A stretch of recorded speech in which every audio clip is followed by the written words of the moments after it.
இன்றைக்கு தமிழ்நாடு முதலமைச்சர் ஐயா ஸ்டாலின் அறிவிக்கிறாரு, அலங்காநல்லூர்ல ஒரு ஜல்லிக்கட்டு குறித்த ஆராய்ச்சி நிறுவனம் அமைக்கப்படும். அங்க ஒரு ஹாஸ்பிட்டல் கட்டப்படும், 2 கோடி ரூபாயில ஹாஸ்பிட்டல் கட்டப்படும். அதே போல ஜல்லிக்கட்டுல வெற்றி பெற்ற வீரர்களுக்கு கால்நடை துறையில வேகன்சியை பொறுத்து வேலை கொடுக்கப்படும் அப்படின்னு அறிவிச்சிருக்காரு. உண்மையிலேயே இந்த ஜல்லிக்கட்டுல கலந்து கொள்றாங்க பாருங்க, மாடு பிடிக்கலாம், இவன் தான் வீரன். கிரிக்கெட் போட்டியில ஒரு பாலை போட்டு அடிக்கிறவன வீரன்றான். உண்மையான வீரன் யாரு?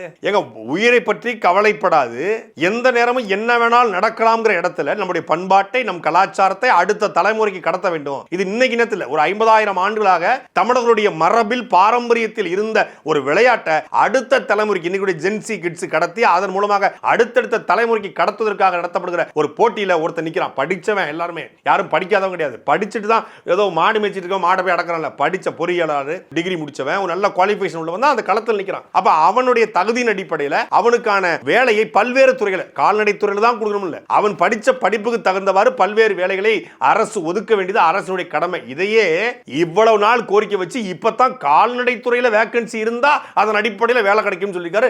தமிழ்நாடு முழுமைக்கும் ஜல்லிக்கட்டு வீரர்களை, வெற்றி பெற வீரர்களுக்கு இந்த மாதிரி பல்வேறு அரசு பணிகள் கொடுக்கும் அரசாணையை தமிழ்நாடு அரசு சாத்தியப்படுத்தும். இதை பல வருஷமா இந்த வீரர்கள் கேட்டுட்டு இருக்காங்க.